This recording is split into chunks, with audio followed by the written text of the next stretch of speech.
Hello dear students, let's start a new topic. Electrolysis of copper sulfate solution using copper electrodes. This topic from chapter 6 of class 10th in subject chemistry. Let's open your book and come on the page number 121. Electrolysis of copper sulfate, aqueous solution of copper sulfate using copper electrodes. Now, arrange the apparatus according to the given figure. Now, we take the aqueous copper sulfate solution as electrolyte in a container, and using the electrodes both electrodes which made up of copper plates.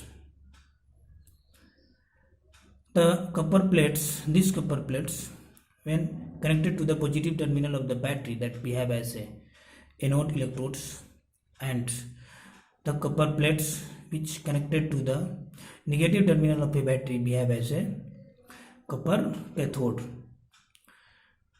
So when the electric current is passed through the solution of copper sulfate, then the copper sulfate solutions get dissociated into their respective ions, as the copper sulfate solution dissociate into copper 2 plus ion and SO4 2 minus ion, copper ion and sulfate ion, and the water dissociate into H plus and OH minus ions. The copper 2 plus ions and H plus ion both migrate towards the cathode. Sulfate ions and hydroxyl ion both migrate towards the anode and get discharged at their respective electrodes. Now, the reaction at cathode. The copper 2 plus ion and H plus ion both migrate towards the cathode, but the copper 2 plus ion get discharged in preference to hydrogen ions, because the copper 2 plus ion placed in lower position in the electrochemical series than the hydrogen ion.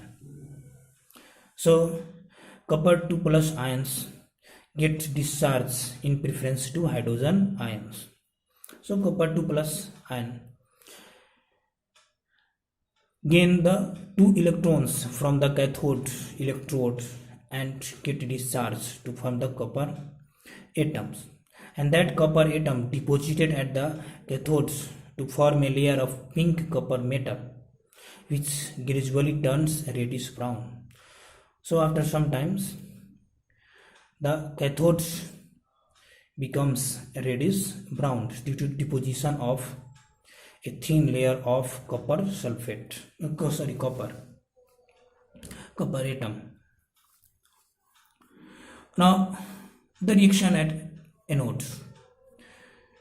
The both anions, sulfate and hydroxyl anions, both migrates towards the anodes, but no one anion can get discharged at the anode electrode, because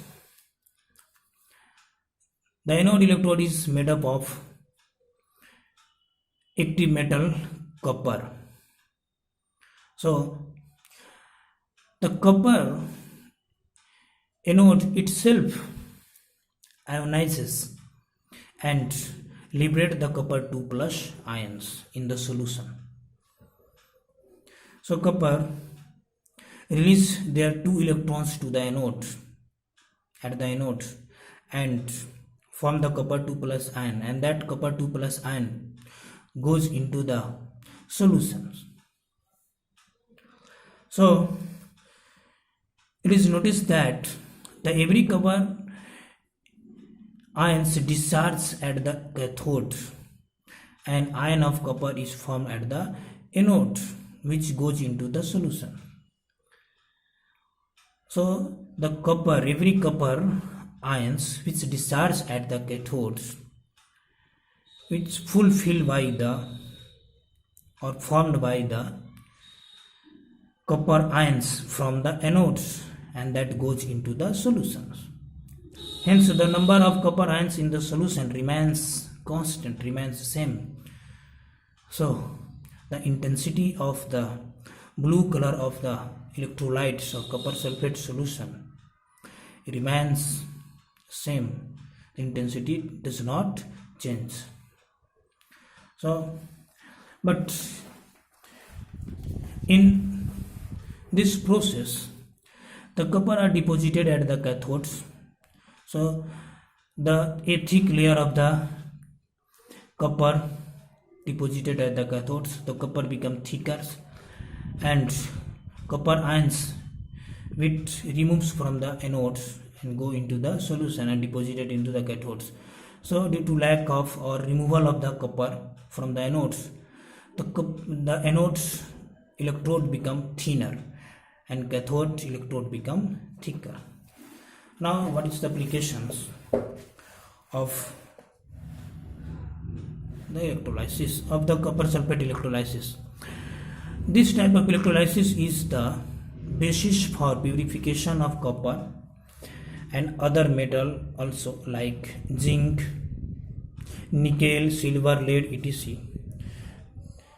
These all metals can be purified by using the electrolysis on the basis of the above methods. Okay.